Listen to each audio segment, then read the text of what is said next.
Hoy los libros y los somaris tienen mucho que ver con Gustavo Pereira.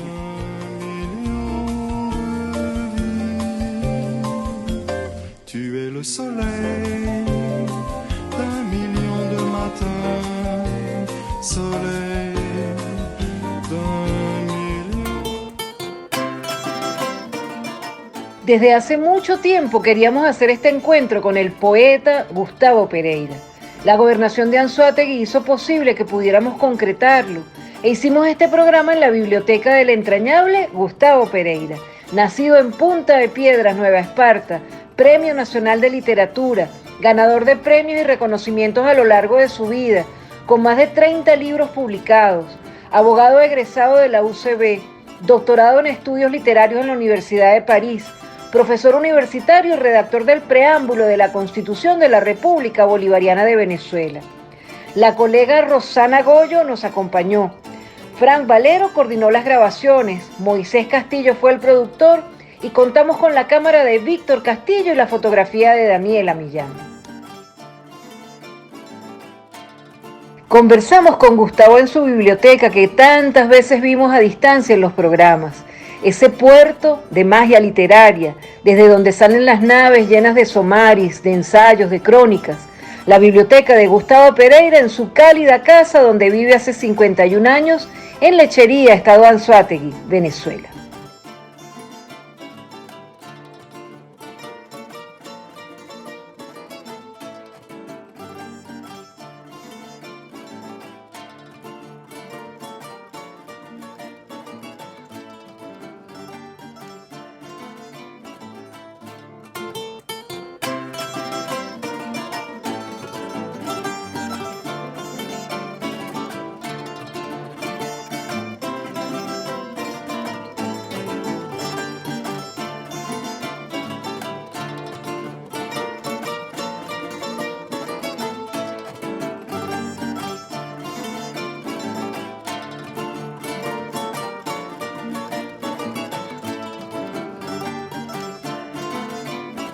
Lechería es la capital del municipio Diego Bautista Urbaneja, al norte del estado Anzoátegui, con una población de 36.450 habitantes y una superficie de 12 kilómetros cuadrados.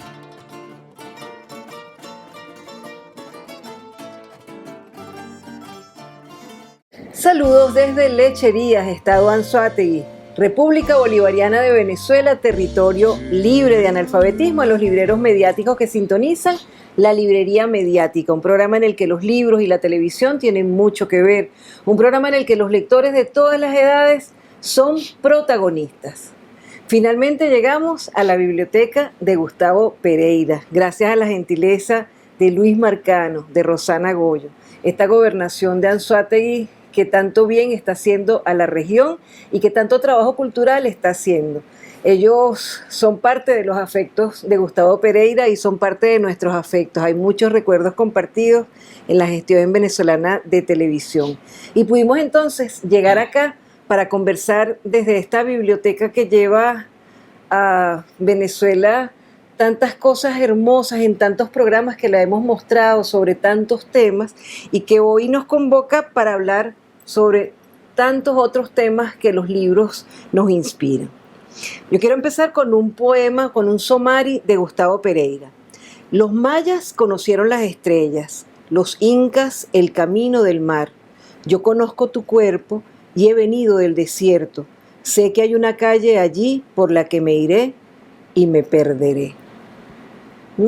Gustavo Pereira.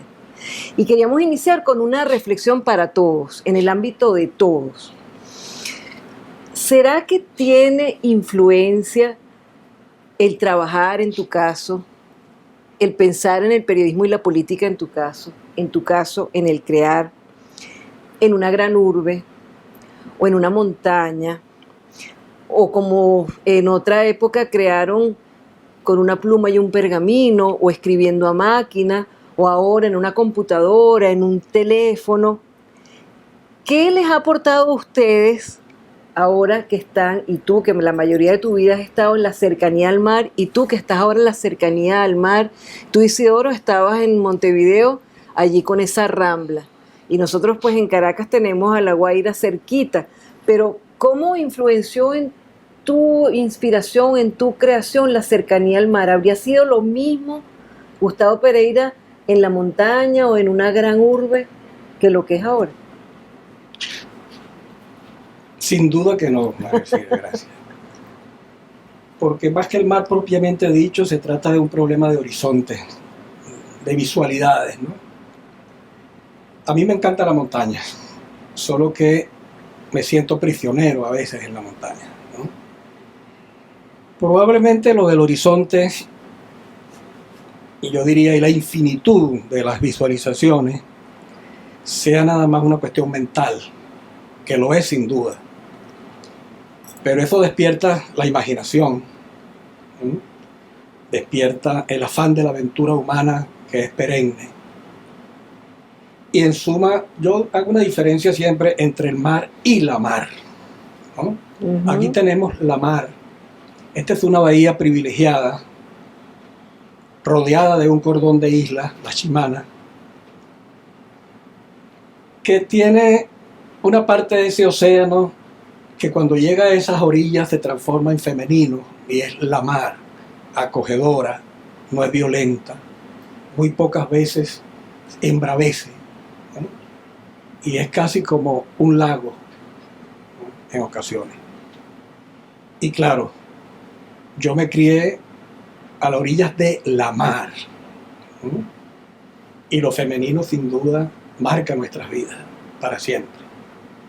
Así es, Rosana, tú has estado trabajando, gerenciando en distintos ámbitos, sobre distintos temas y en distintas condiciones. ¿Cuál es la diferencia de trabajar ahora aquí a las orillas de la mar?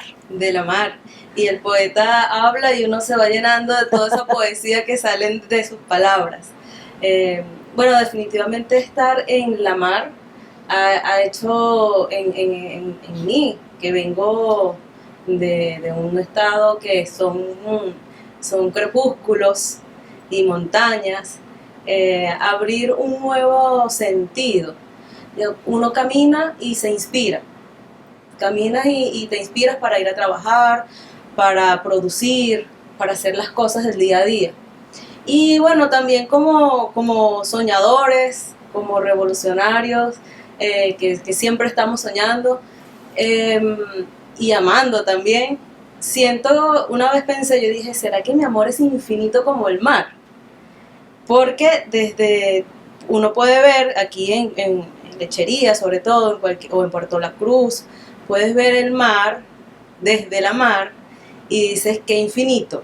Yo puedo amar como este infinito, pero al final es como eso, tiene un lugar de llegada, pero lo que uno ve está allí infinito.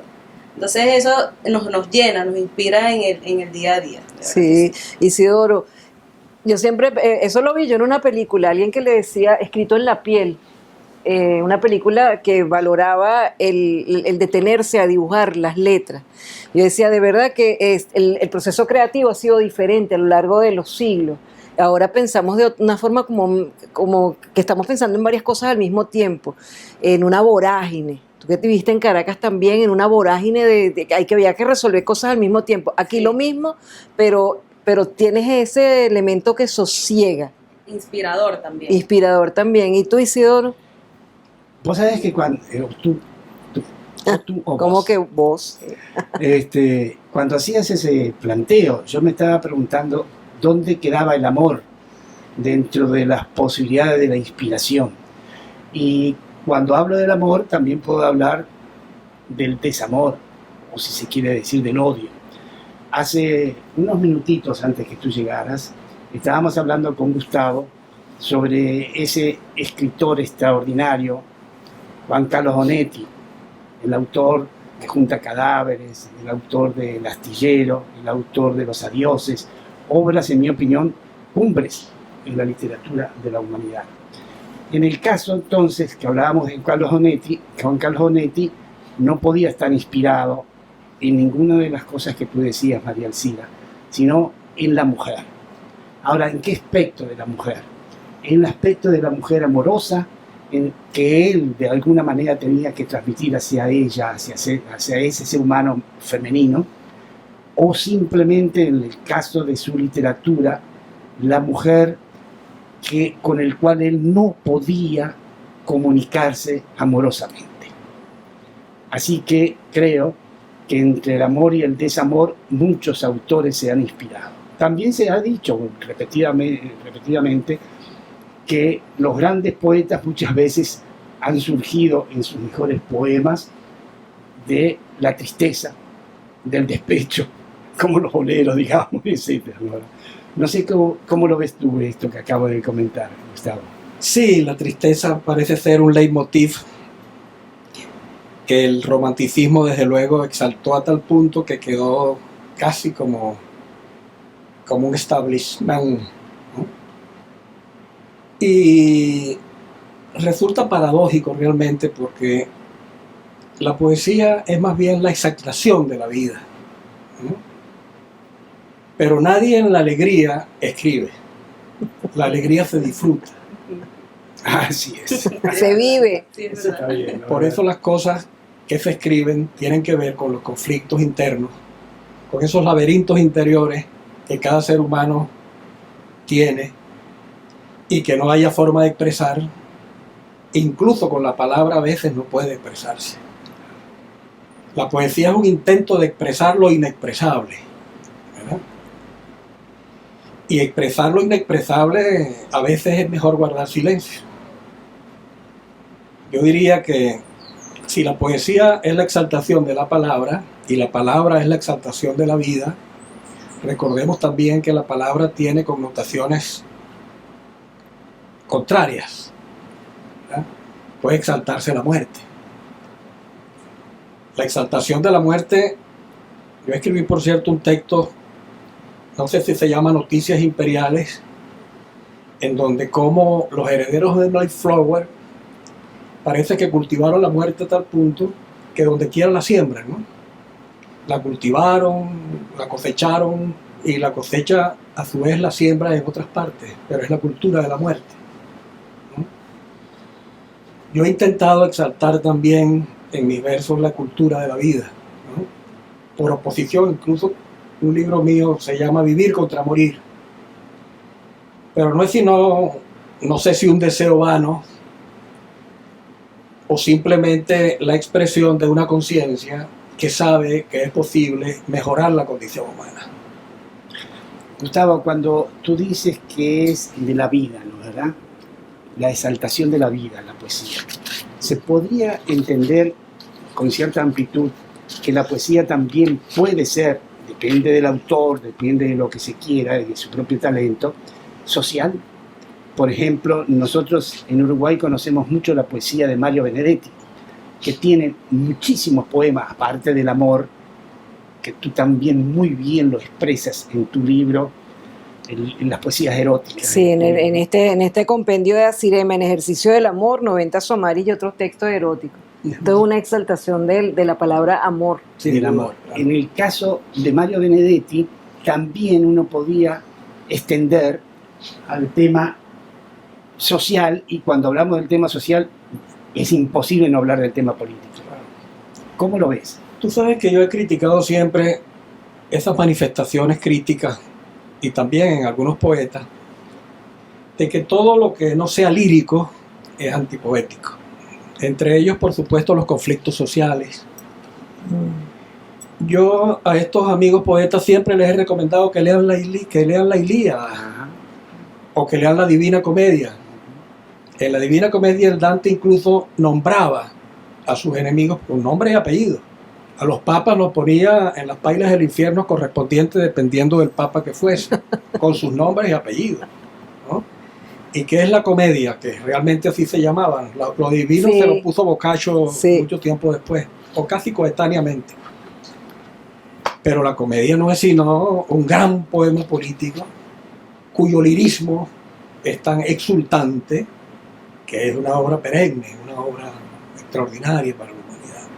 De Se estas podría- obras, se- no, vamos a dejar se para podría el entender, para el dentro otro de lo que tú acabas de decir, que muchos de esos poemas de la comedia, de la Divina Comedia, donde se identificaba a las figuras malas de esa época podríamos hacer nosotros lo mismo también con nuestros poemas. Bueno, Neruda lo intentó, no sé si con éxito o no. Neruda tiene un libro que se llama algo así sobre el Nixonicidio, cuando Nixon era presidente. Recordemos que en la época de Nixon se invadió, hubo el golpe de Pinochet en Chile, ¿verdad? Kissinger fue uno de los autores de eso. Y quienes vivieron el fascismo de Pinochet en Chile, aquí tuvimos exiliados chilenos, muchos exiliados chilenos, exiliados lograron escaparse de las garras de los nazis chilenos, que todavía están vivitos y coleando, como el franquismo en España, ¿no? Sí, señor. Y eso afecta o no la vida de los seres humanos. Si los poetas son seres humanos, esas cosas políticas afectan sus vidas. Así es. Y de una forma u otra, Vallejo en los poemas humanos escribió España, parte de mí este cáliz. Es un gran poema, y es un poema político. El canto general de Neruda es un gran canto político, ¿no? Hay un poema a Bolívar, por cierto, en el canto general, ¿no? Son poemas políticos, solo que son grandes poemas políticos. Eso es muy distinto al panfleto, al lugar común de la consigna. Esas son cosas distintas, ¿verdad? Pero la cuestión humana se expresa de múltiples formas. Y la poesía no tiene por qué rechazar ninguna, excepto tal vez lo escatológico. Pero hay una poesía escatológica hecha con humor, que si bien no es una poesía lírica, bueno, así como existe el género épico, existió un género lírico, y ¿por qué no puede existir un género escatológico? Y no deja de ser poesía. Y No deja de ser poesía. Por algo el Boccaccio todavía sigue siendo. Sí. Boccaccio, quien no disfruta con los cuentos de Boccaccio, no tiene alma. Bueno, de estas y otras grandes obras vamos a seguir hablando en la próxima parte del programa, y vamos a seleccionar una parte de la presentación del Diario de las Revelaciones que expresa muy bien lo que tú hablabas de la vida y de la muerte de una forma magistral. Ya venimos con más de la Librería Mediática.